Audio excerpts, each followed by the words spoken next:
Now concerning the betrothed, I have no command from the Lord, but I give my judgment as one who by the Lord's mercy is trustworthy. I think that in view of the present distress, it is good for a person to remain as he is. Are you bound to a wife? Do not seek to be free. Are you free from a wife? Do not seek a wife. But if you do marry, you have not sinned. And if a betrothed woman marries, she has not sinned. Yet those who marry will have worldly troubles, and I would spare you that. This is what I mean, brothers. The appointed time has grown very short.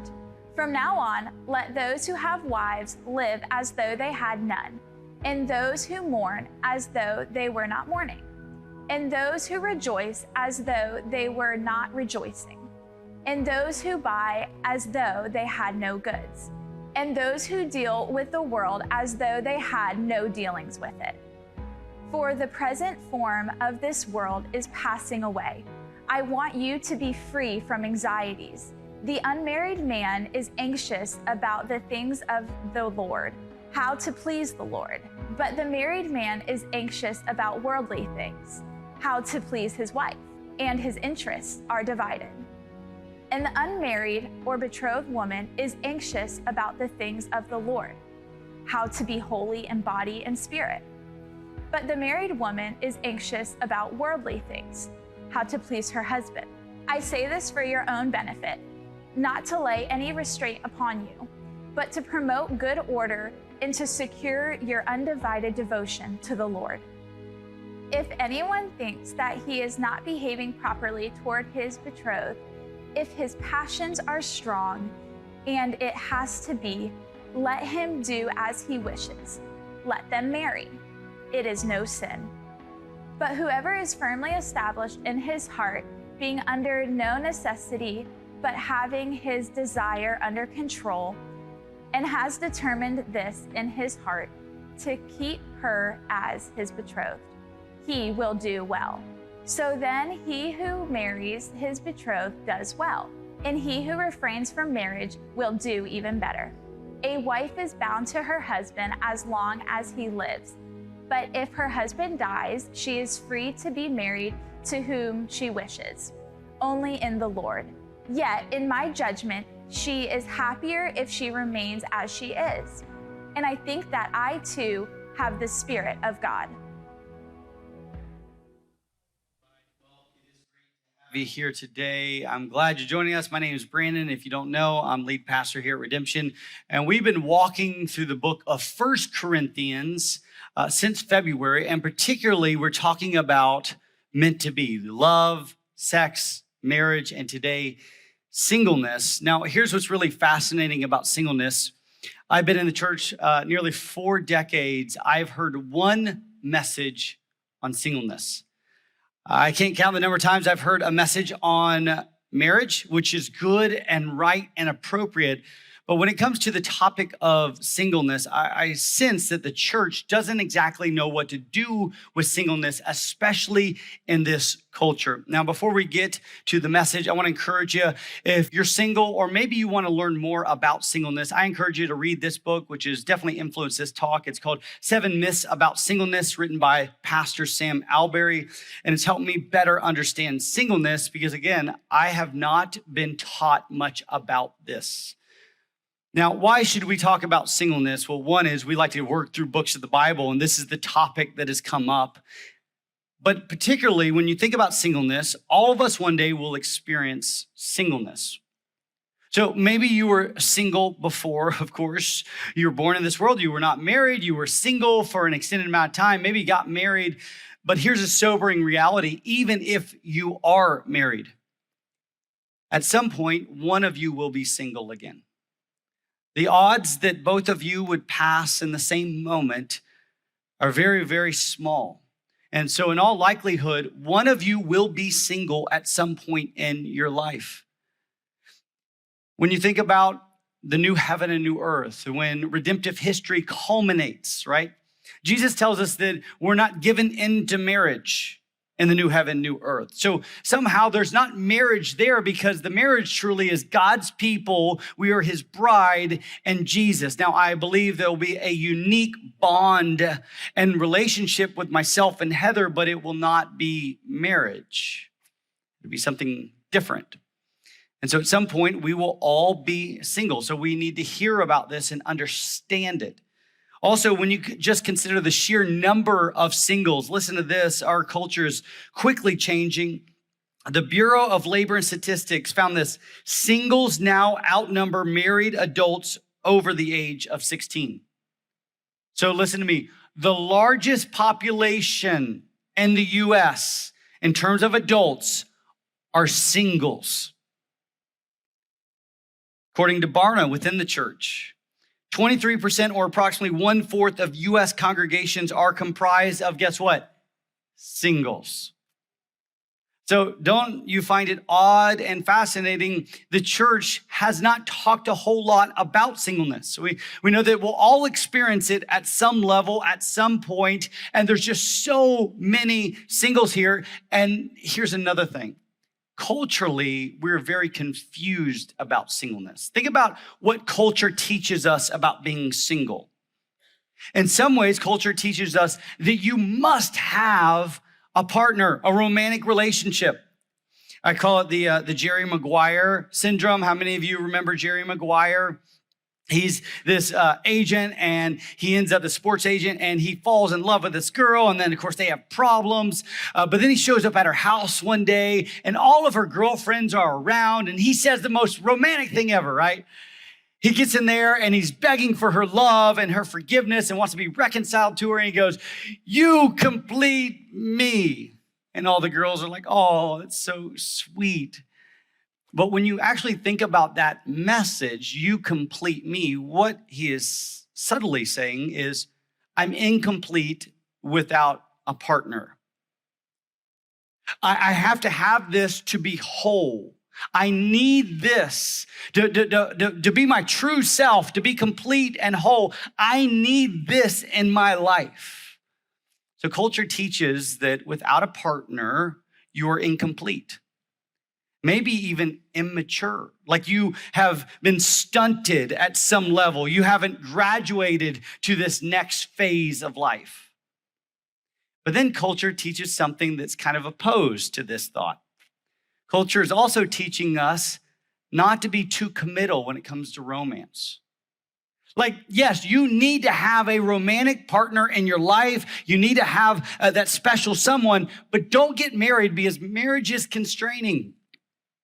It's just a piece of paper. You don't need it. So you guys, hey, live together, but you don't need that piece of paper. Don't do anything legal. I mean, love is love, right? I mean, you could just love each other, and that doesn't change whether or not you have a ceremony or a piece of paper. When you look at marriage stats, they're quite mind-boggling. PRB found in 2020 this. 70 years ago, a large majority of U.S. households, approximately 80%, were made up of married couples. So 80% of households 70 years ago, married couples. In 2020, the proportion of households consisting of married couples fell to what? 49%. National Center for Health Statistics found in 2020 that over the past 18 years, the national marriage rate has fallen by 20%. That's just in the last 18 years. Also, it found this: marriage rates hit an all-time low in 2018, the most recently recorded year. So we have this weird thing going on with culture. You need this, but don't commit too much. How many of you remember the movie, The 40-Year-Old Virgin, right, with Steve Carell? So it's about this guy. He's the laughing stock of the adult population. He's 40 years old, and he is a virgin, right? And literally the happily ever after is, guess what? He's no longer a virgin. So he got to experience this romance, right? Of course, not within the context of a commitment or marriage, but he got to experience it. That's the happily ever after. There's another movie, it's called 40 Days and 40 Nights, and here's the tagline. One man is about to do the unthinkable. No sex whatsoever for 40 days and 40 nights. That's what our culture is like teaching us. That like, you need this, but don't go too far. Don't be too committed. You have to have this to be complete, but I don't want you to commit yourself in marriage. So again, culture seems really confused about singleness. And as I've already mentioned, the church hasn't been terribly helpful in helping us understand this, because we're not doing a good job teaching about it. And then when we do have a single ministry, this is what we do. We have this silo and we call it the single ministry. And really all it is Christian Tinder, that they have a service together and they're all trying to swipe right. I mean, they're hot and heavy when they get in there and they want to leave with a partner. And then it's siloed away from the rest of the congregation. Like there's not this like meshing of generations, demographics. Nope, it's the single ministry over here. So here we sit in a very confused culture with tons of singles, and we'll all experience one day. So we need to hear a message about singleness, and that's exactly what the Apostle Paul does in 1 Corinthians chapter 7. He talks about singleness in a very honest way. He wants you to see the goodness and the beauty and the opportunity of singleness. Now let's go ahead, so we're all on the same page. Let's define what singleness is. Singleness, as we're about to speak of it, is unmarried and uninvolved in a romantic relationship. Let me use a little old word that we don't use a whole lot. Celibate. I know, that's for the priest over there. That's for the religious zealots, and they give up everything. They're celibate. We don't actually consider that is actually a path that some Christians could take in life. So when we're talking about singleness, unmarried, and they're not involved in any kind of romantic or sexual relationship. Because again, culture would say, oh, you're single, you're in a romantic relationship, but you're not in a marriage. So let's define it like this. All right, 1 Corinthians chapter 7, let's go to verse 25. Now, concerning the betrothed, I have no commandment from the Lord, but I give my judgment as one who by the Lord's mercy is trustworthy. So listen, what he's about to teach on, this is not a commandment. So hear this correctly. This is like a pastor, an older man, older in the faith. He's been walking with Jesus for a long time, and he's about to give his judgment, some discernment about singleness and romance. This is not a commandment from the Lord. I think that in view of the present distress, it is good for a person to remain as he is. Are you bound to a wife? Do not seek to be free. Are you free from a wife? Do not seek a wife. Pause right there. So he's going, hey, I want to talk specifically to one demographic. I'm going to give you my advice. This is not a command. This is my advice. I'm going to talk to the betrothed. 1 Corinthians was originally written in Greek. And so when you look at the original language, the word that he used for betrothed is parthenon. It literally is translated most often as virgin. You could go back to Matthew chapter 1 when Matthew is talking about the Old Testament prophecy that the virgin shall conceive a child. He uses the same exact word. So it's most often translated virgin. And then as you see throughout this passage, betrothed and unmarried, he uses kind of interchangeably. These are the same thing. So again, he's using the same definition that you and I are using today, unmarried and uninvolved in any kind of sexual or romantic relationship. That's who he's speaking to. Now, we also know that a betrothal was this. It was kind of like their engagement period, except it was two families came to an agreement. We're going to give you our son and you're going to give us our daughter, and they would exchange gifts which would seal and bind the contract. And at some future date, these two individuals will get married. Now, if they were to actually engage in any kind of sexual relationship, it was viewed just like adultery.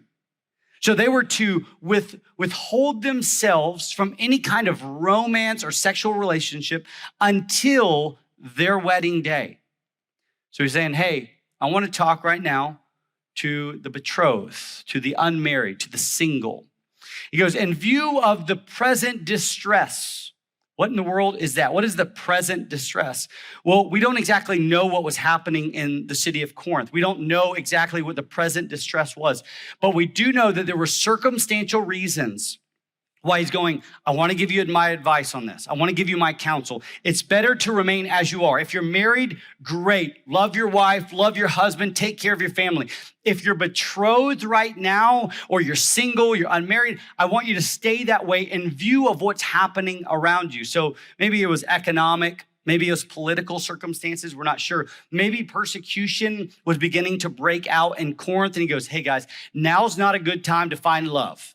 So right now, I want you to hold the love thing back, and I just want you to follow Jesus, spread the gospel, because there's some serious things happening. The same can be true for us today. Some of you are single, and because of what is occurring in your life and your family and your finances, what stage of life you're in, maybe what you're going through physically, is good right now that you remain single. It may be for just a season, or it may be a lifetime, but please listen to what he is about to say, verse 28. But if you do marry, you've not sinned. And if a betrothed woman marries, she has not sinned. Again, this isn't like a commandment issue. This isn't like if you get married, it's a bad thing. No, he actually says you do well if you get married. So don't misunderstand me. By the way, if you're currently married, this is not a message for you to become celibate. Okay, let's just make that really clear. If you are single right now, this is a message for you, and married couples, we're going to talk to you here in a moment. Yet those who marry will have worldly troubles, and I would spare you of that. So what he is about to do is talk about the advantages and the gifts of being single. Let me say it this way. When we look at single life, culture says it's too hard, don't do it, you can't benefit at all. But Paul is about to say, no, there's actually great benefits in being single. There's gifts. The first one he says is there's freedom from certain worldly troubles. Let's say a statement that if you're married, you can agree upon with me. Marriage is really hard. You got one amen. Now, he's not going to be married next week, so he'll be in the single celibate category next week. The rest of you are smart enough not to do that. Say it in your heart, not through your mouth. Marriage is hard, right? Marriage is a really good gift. It is such a gracious gift from God. He thought about it, right? He made it up. He created it. He established it. He gave this gift to our foreparents, right? Adam and Eve, they got the beautiful gift of marriage. However, when the fall happened, we know that sin came and affected every part of our life. This fallen world has affected every part of our life, including the good gifts that God gives us, like marriage. How we treat one another is affected by sin. How we serve one another, how we talk to one another, how we view one another in the context of marriage. You get a front row seat to see how broken this other person actually is. It's like a front row seat. You can fool a lot of people. You can't fool the person you go to sleep beside every single night and live in the same house with. They get a front row seat to how broken you are. It affects us, the fall affects us psychologically, hormonally. Think about the different stages of marriage. That there's different seasons that you go through, and certain seasons bring on certain difficulties and troubles. Mental health. We live in a world that has been corrupted and stained by sin, and marriage is not easy. Though it is a gift from God, it is not easy because of sin. I say this often as I perform weddings. I say, hey, just so we're all on the same page, you understand that today, two imperfect sinners are committing themselves for the rest of their life to each other. Like that's the essence of marriage. For better, for worse. Like they say their vows, right? In sickness and in health. For richer, for poorer. Like when they say their vows, they're covering the spectrum of difficulties they may have. Because marriage is not easy and complex. But here's what culture kind of subtly teaches. Being single, too hard. Don't do it. Don't commit. I mean, don't get married, but at a minimum, you need to have that special somebody. You need to have somebody that you're dating. You need to have somebody that you're living with. You need to have that. That's easier. And what Paul is saying is actually that life has less troubles.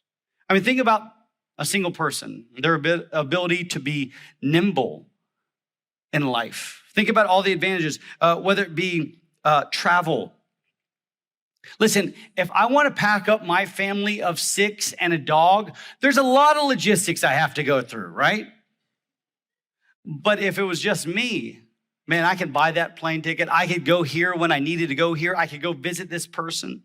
Finances, missions, time, volunteering and serving, teaching. Listen, you don't have to be home at a certain time or pick a kid up at the ball field. I feel like part of my title right now is taxi cab driver because I'm always taxiing kids someplace to do something. And I've got to be there at this time. We've only forgotten our kids at school like 3 times. And that's like on the cusp of being really great parents. But culturally, we say, oh, wait. Now, being single, that's too hard. Marriage is easy. So we look to marriage to make us whole, to make us complete. There's a professor from the University of Colorado, and she says this, statistics suggest that the chance of a marriage being happy, listen to this, are no better than 50%. And we go, no, marriage is easy. Singleness is like way too hard. And Paul goes, I want you to consider this. I actually think marriage is hard, and you experience certain troubles that a single individual just doesn't experience. That they have certain amount of freedom with their time, their talents, and their treasure that you just don't have. Like when things get hard financially and you're single, you're just worried about feeding yourself. When things get hard and you have a family, you're worrying about multiple mouths to feed, right? A roof over multiple heads. He goes, I want you to consider this.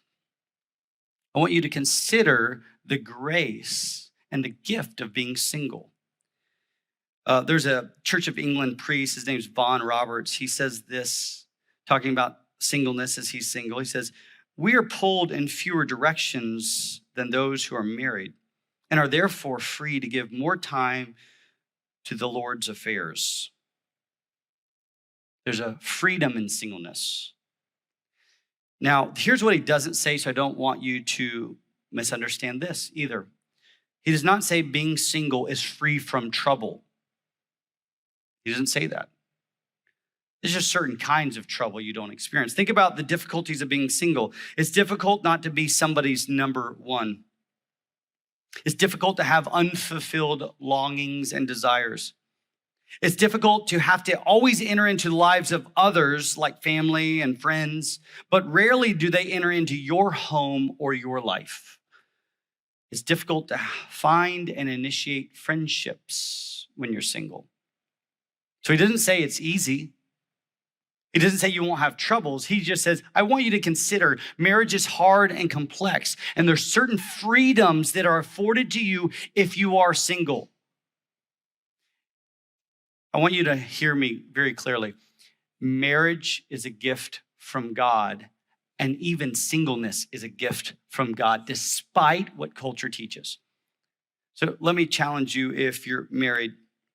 First, do the hard work of marriage. As I've already said, it is hard work. So where are you struggling? Where are your struggles and troubles right now? And how are you addressing your struggles and troubles right now in the context of marriage? Husbands, how are you loving your wife? How are you laying down your life for her? Wives, how are you serving, partnering, and respecting your husband? How are you both creating a home that glorifies and honors the faithfulness of Jesus to us? Next, I'm going to encourage you married couples to invite singles into your life and family. There was one season where we had a single friend. She is now married, but the Lord had her single for a season, and we had really young kids. Heather was at home. I was working really hard at a church. Life was difficult. And what a grace that friend was to us. The friendship that she offered to my bride during that season was unparalleled. Her ability to come over, it almost felt like our kids were like her kids. Like she was willing to do the hard work of investing in the lives of our family. And then she'd say, hey, you guys go take a date night. Hey, I'll hang back with the kids. I love you guys so much. I want you guys to have a healthy marriage. I mean, how cool is that? Sometimes married couples, those that are not married, feel very, very lonely and without family. And one of the great gifts that you can offer them is you invite them into your family. Like the normal stuff. Think about how normal it is for a family to cook a dinner together and multiple people eat, but how different it is for a single person to think about dinner. Or what to do on the weekends. Our schedules are full of games and activities of family, and then they're like, well, what am I going to do? Invite them in. Because often what I found, they want to be invited in. They want to experience. They don't want to be in the siloed singles ministry. No, they actually want to be a part and meshed in with the body of Christ. And then to the unmarried, to the single, I would encourage you to invest in the lives of families and kids. It's healthy and good for us all to be meshed in together. I found this, that the healthiest, most mature Christians aren't the ones that are siloed to a certain demographic or affinity.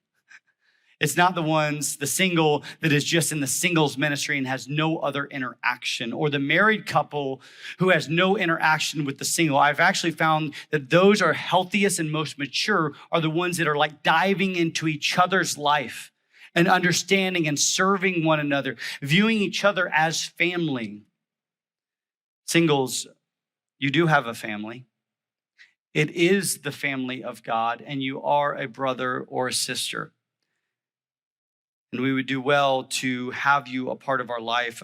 Mark Lee Anderson, he's also a single guy. He says this, within the community of the church, parenthood is a vocation open to all, including singles. So what if you started viewing that family like, those are my kids. I mean, not biologically, but those are my kids. I want to invest there. I want to serve there.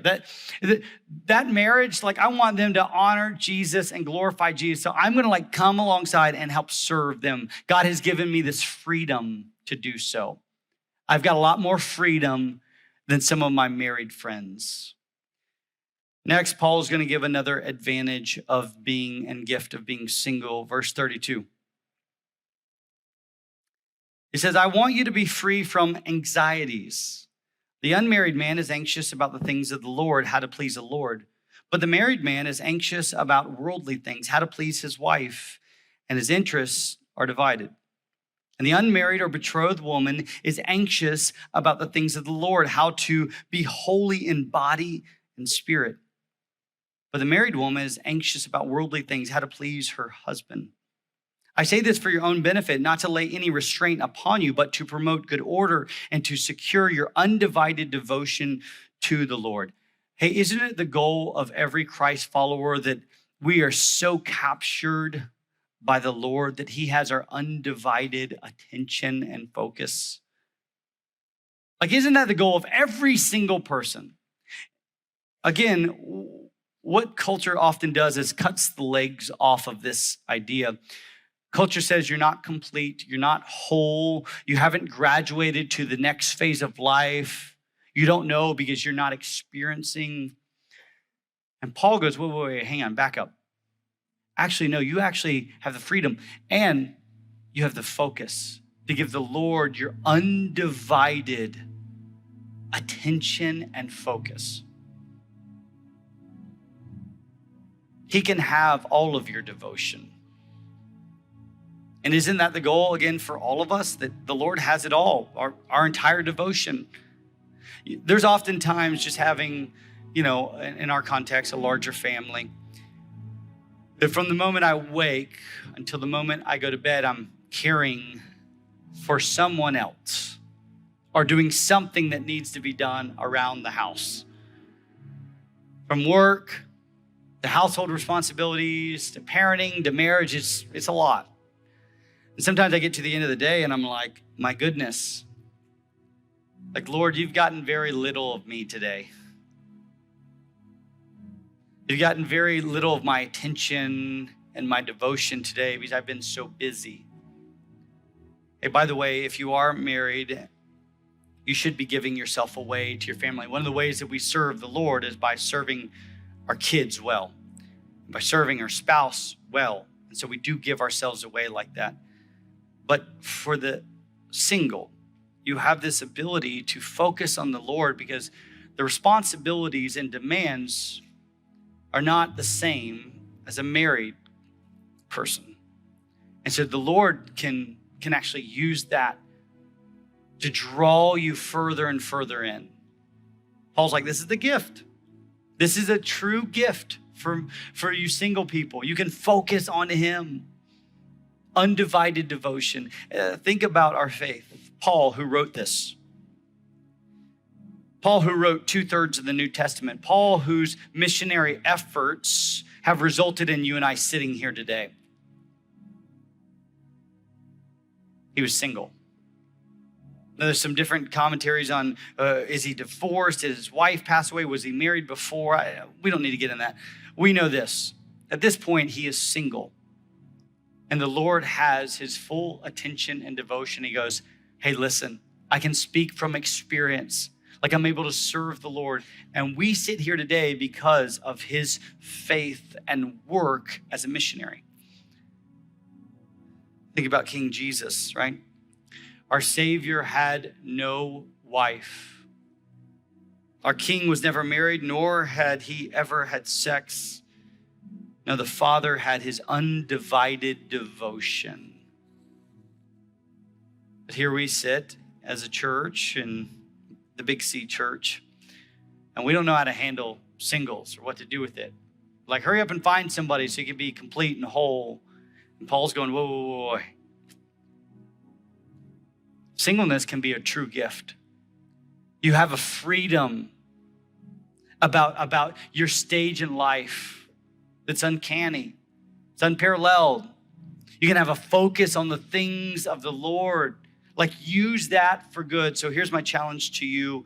If you're married, first, I'm going to encourage you to encourage your partner in the faith.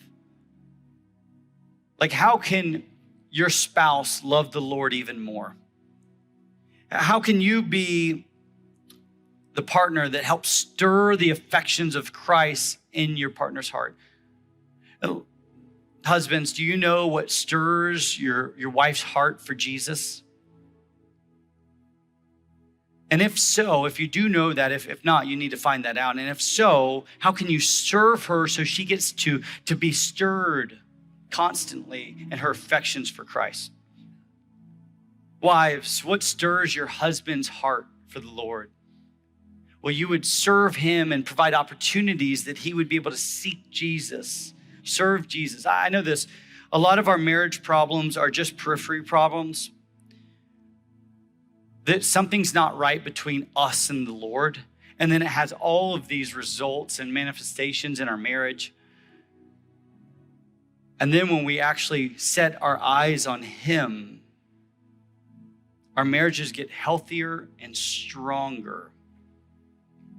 Because now the foundation has been laid, him. So how can you encourage your partner in the faith? Second, if you're unmarried, How can you channel your flexibility and freedom, not for self, but for the kingdom? So culture would say it maybe this way. You do you. You do you. You go do what you want, when you want it, how you want it. And Paul's like, oh, no. You have this really great gift. You have this gift that you can serve others right now in a way you can channel your time, talents, and treasure to advance the kingdom of God, to have an eternal perspective, not a temporal one, and chase hard after him. Love God, love people, point them to Jesus. See, Paul's teaching about singleness isn't about what they're missing out on, but what they're enabled to do. So if you're in here and you're single, you have a gift right now. And it could be just for a season, or it could be for the rest of your life. But don't believe what culture says. The Lord says it's a gift. And if you're married, you have the gift of marriage right now. And they're different. They have different struggles and troubles. But God uses it all for his glory and our good.